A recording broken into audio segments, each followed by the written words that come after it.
Okay, so to pick up part 3 of Unit 3-3 notes, I'm not going to work all the way through example 5 here because I don't think you guys need me to.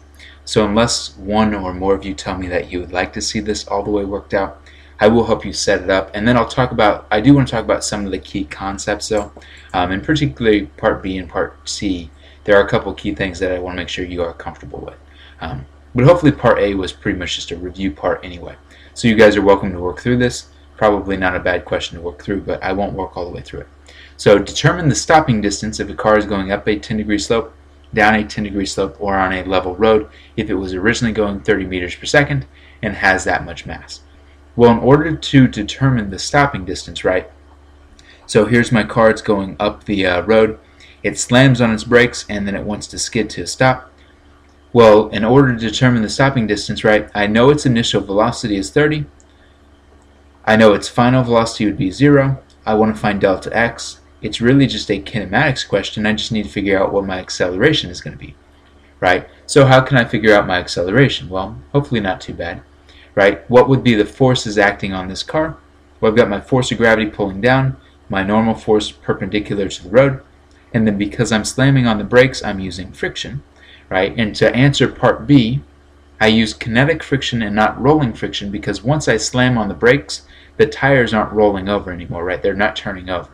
They're skidding as I slam on those brakes. So that's why I'm using kinetic friction as it slides across the surface and not rolling friction because the tires hopefully aren't rotating. Otherwise, my brakes are probably not working correctly. But anyway, right? So I want to figure out how far up the hill it goes, and I just have to identify my net force. So my net force in this case would be going down the ramp, right? My net force would be going down the ramp. And what would it be coming from? Well, there's two things, right? There's friction, and there's the sine component of our force of gravity. We know gravity's pulling straight down. The cosine component would be equal and opposite to the normal force. The sine component would be pulling down the ramp, down the slope, right? So in this first part, if I'm going up the 10-degree slope, my net force would be coming from friction and the sine component of gravity, right?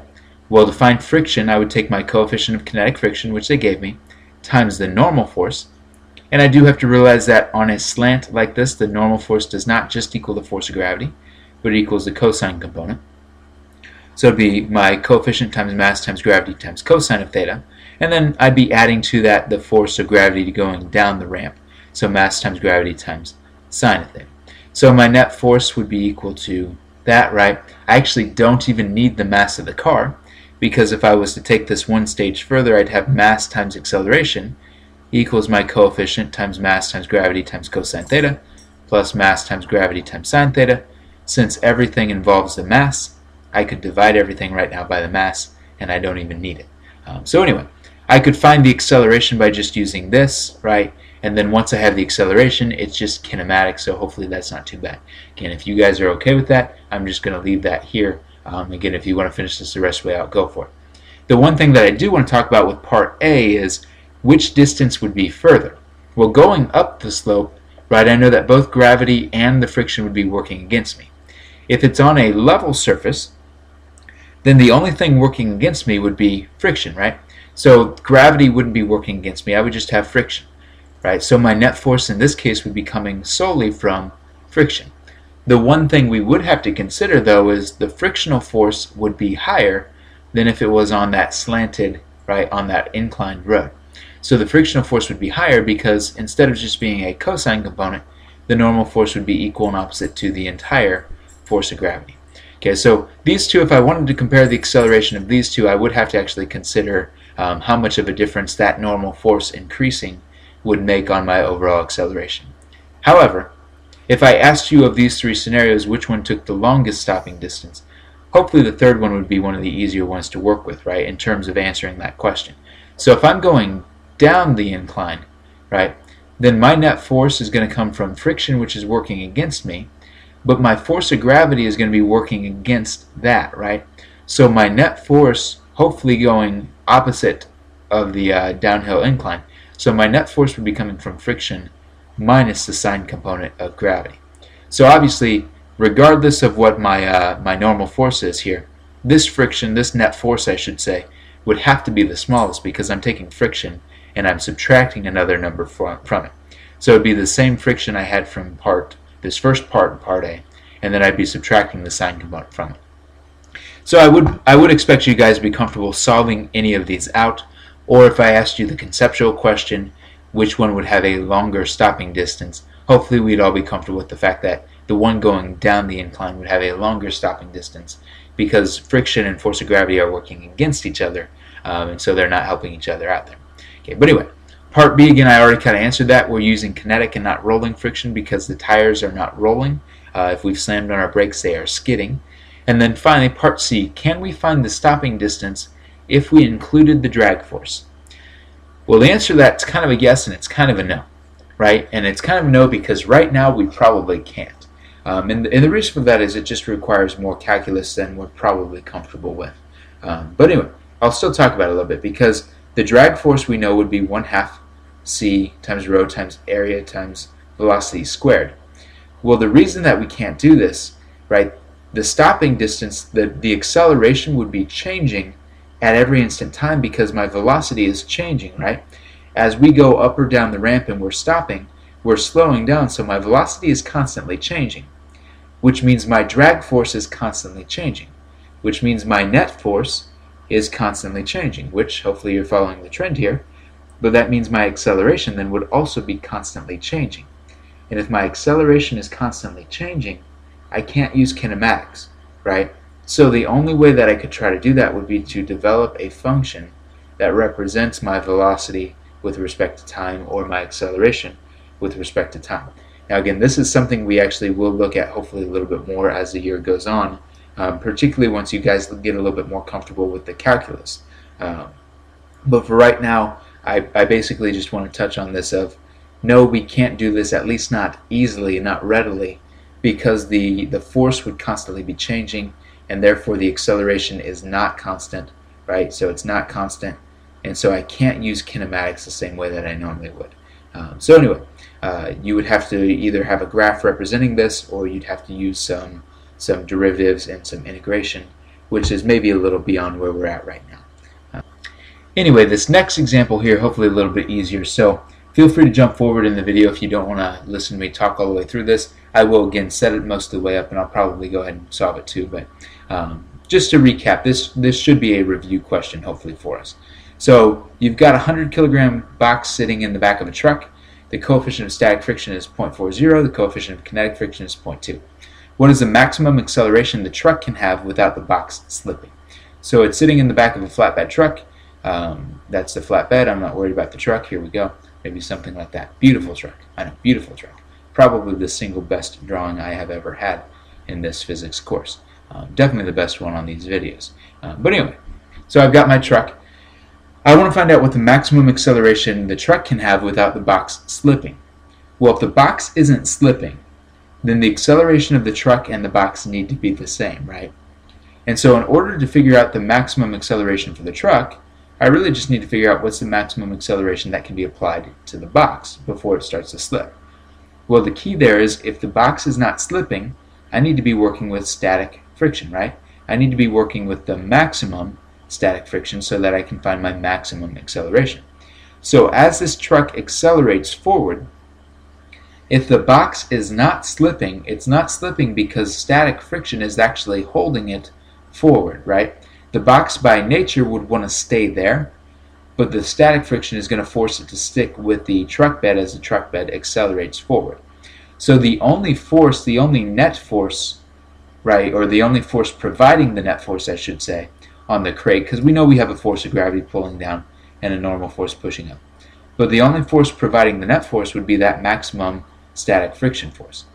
So that gives me a route to try to solve for my acceleration. Well, my maximum static frictional force just comes from my coefficient of static friction times mass times gravity, because the normal force in this case is equal and opposite to the gravitational force, right? So it is just mass times gravity. And then my net force would just be the mass times the acceleration, right? And I'm looking for that maximum acceleration. Well, again, this is actually a question where I didn't need to give you the mass of the crate. The mass ends up canceling out because I've got it on both sides. So I've got my coefficient of static friction of 0.4. I've got my acceleration of gravity to 9.8. The maximum acceleration that this crate can have, that it can be provided by static friction, would be 0.4 times 9.8. So just simply solving for that ends up being about 3.92. So the maximum acceleration that this can endure would be 3.92 meters per second squared. Anything greater than that, and static friction would not be enough to supply that acceleration. So if I had any acceleration greater than 3.92, what's going to happen? Well, the crate would start to slip backwards, and then I would disregard static friction and I would use kinetic friction as the crate slides off the back of the truck, right? Anything less than 3.92, and what happens? Well, anything less than 3.92, then static friction is plenty to supply what I need, right? So static friction does not have to always supply the full 3.92. It could provide less if needed. So again, the key tipping point here, the maximum acceleration is 3.92 meters per second. Okay, so then example 7 here, I'm going to try to go through this one relatively quickly, and I'm going to save most of the work for you guys to calculate, but again, I'll help you set it up if you need to do so.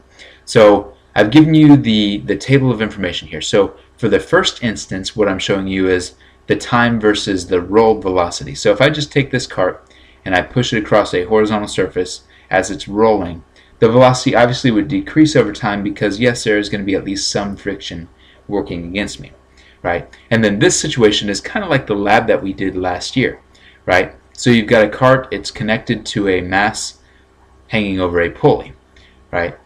So ultimately I ask you to find the tension in the string, and we need to decide how we go about doing that. Well, I've got a whole bunch of information here, right? I've got the rolled velocity and the pulled velocity.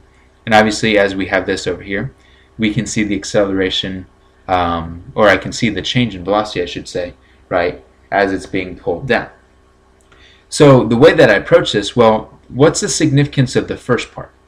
Well, the first part gives me a route to find the acceleration due to friction, right? It gives me a way, it gives me a means to find the acceleration due to friction, right? Because if I know the initial velocity and then the velocity at some time later, I can find that. So the biggest thing that I want you to be comfortable with is if you did have this type of question on an AP test, the way that we would need to go about solving for it, well, you would need to graph those times and those velocities. So I would make myself a velocity versus time graph, hopefully a little better than that, right? And then I would plot all of these points. So at 0 seconds, it was up here somewhere at 1.2. So maybe I'm going up by 0.2s or something like that. So 0.2, 0.4, 0.6, 0.8, 1, and then 1.2. So at 0 seconds, I start up here. And then obviously over time, I'm slowing down. So maybe I'm slowing down, and then over here somewhere is 1.5 seconds. The idea, though, is you would plot all of those points. You'd draw in your line of best fit, and then you would choose 2 points from the line of best fit to help you find your slope. Because what do we know about the slope of a velocity versus time graph? Well, I know the slope is the acceleration, right? So again, this would be the acceleration caused by friction. So then you could either define friction because I give you the mass of the car, right? The mass of the car is 0.250 kilograms. So you could find your frictional force as it's on that horizontal surface, right? I could find my frictional force because I have the acceleration from the graph, and I would just take mass times acceleration. So again, I'm going to leave that to you guys if you want to actually calculate that number, but I do expect you to be comfortable with that process. So then how do I use that to help me find the tension? Well, when I look at this diagram, this is just like what we did last year, right? If I want to approach this diagram and I want to find the tension, well, I just want to look at either one of these objects, in particular just this object on the pulley here, right? I know that friction is working against me and tension is working this way, right? But I know that the net force, it'd be pulling off to the right. So my net force on block 1, this block up here, would be coming from, so the net force on block 1 would be coming from tension minus the force of friction. Well, my force of friction doesn't change, so now that I've calculated that, I've got it. So then the key is I can use the time and the pulled velocity to help me find out the acceleration of the system. So I do the exact same thing. I plot this time, this velocity, this time, this velocity for skipping my middle column, but for the first and the third column, right? And again, I find my slope of that graph because the slope of that graph would be the net acceleration on the system. So then I take mass times that net acceleration, which comes from the slope of that second graph. And once I have the mass times that net acceleration, I can easily find my tension because I have both friction and my net force, and then I just solve for t. So again, I would encourage you guys to go ahead and try working this one out. See if you can reach consensus with each other, and let me know if you have any questions going through it.